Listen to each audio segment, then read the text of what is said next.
গভীর নিম্নচাপের কারণে উপকূলীয় এলাকা সহ দেশ জুড়ে ঝরছে ভারী বৃষ্টি।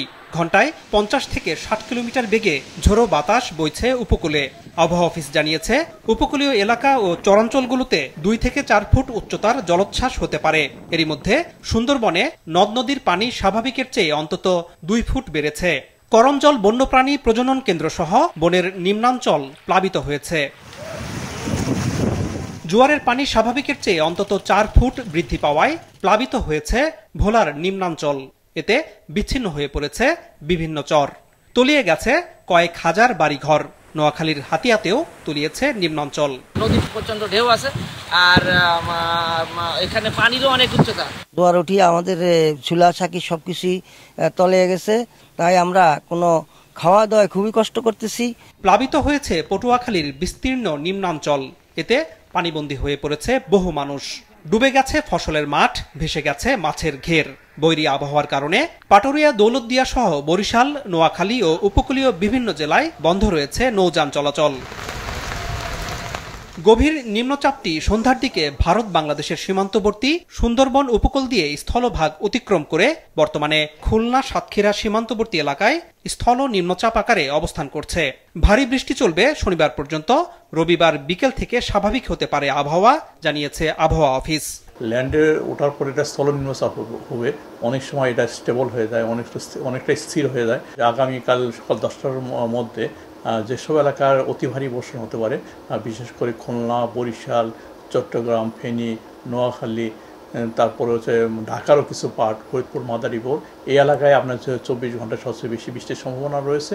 আর আগামীকাল যেটা হবে, আগামীকাল 10টার পরে যেহেতু এই নিম্নচাপটি আরও আপনার বাংলাদেশের দক্ষিণ অঞ্চল থেকে আপনার মধ্য অঞ্চলের দিকে চলে আসবে, অর্থাৎ যশোর, কুষ্টিয়া এই বেল্টেজ অঞ্চলে আসবে।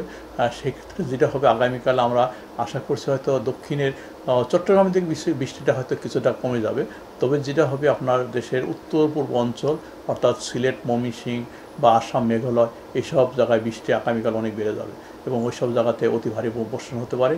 তার সাথে সাথে দেশের ভিতরে অনেক জায়গায় ভারী বর্ষণ হতে পারে, ঢাকা সহ আপনার রংপুর, রাজশাহী, যশোর, কুষ্টিয়া এই বেল্টেও আগামীকালে পর্যাপ্ত বৃষ্টি হবে। আর আমাদের যে অ্যানালাইসিস দেখা যাচ্ছে, এটা পরশুদিন থেকে বৃষ্টি গ্র্যাজুয়ালি কমে যাবে। প্রথমে দক্ষিণ অঞ্চল কমবে, তারপর গ্র্যাজুয়ালি আপনার উত্তর অঞ্চলের দিকে কমে যাবে। আমরা আশা করছি হয়তো শনিবার পরে রবিবার নাগাদই মোটামুটি অনেকটা ক্লিয়ার হয়ে যাবে। ওয়ালটন টেলিভিশন মাত্র 25,490 টাকায় পাচ্ছেন গুগল টিভি। এদিকে দেশের ভেতর ও ভারতের আসাম, মেঘালয়, ত্রিপুরা, মিজোরামে অতি ভারী বৃষ্টিপাতের কারণে আগামী 3 দিন ফেনী, সিলেট, সুনামগঞ্জ, মৌলভীবাজার, হবিগঞ্জ ও নেত্রকোনা জেলায় বন্যা হতে পারে। মুহুরী নদীর অববাহিকাতে মূলত ফেনী, এটা পুরোটাই ফেনী জেলার ভিতরে অবস্থিত। সেক্ষেত্রে ফেনীর বিভিন্ন উপজেলা, অর্থাৎ পরশুরাম, ফুলগাজী ইত্যাদি যে উপজেলার ভিতর দিয়ে নদীর অববাহিকা প্রবাহিত হয়েছে, সেই নদীর অববাহিকাতে বন্যা পরিস্থিতি সৃষ্টির, নিম্নাঞ্চলে বন্যা পরিস্থিতি সৃষ্টির ঝুঁকি রয়েছে।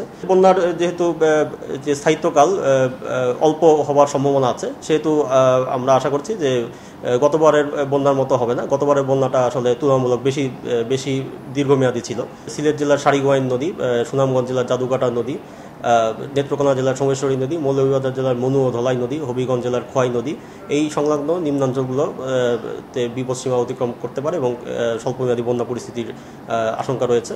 তবে 1 জুন পরবর্তী সময়ে এই নদীর পানিগুলো হ্রাস পেতে পারে। এদিকে অতি ভারী বৃষ্টির কারণে চট্টগ্রাম, খাগড়াছড়ি, রাঙ্গামাটি, বান্দরবান ও কক্সবাজার জেলার পাহাড়ি অঞ্চলগুলোয় পাহাড় ধসের আশঙ্কার কথা জানিয়েছে আবহাওয়া অফিস। আনোয়ার হোসেন, মাছরাঙা সংবাদ, ঢাকা।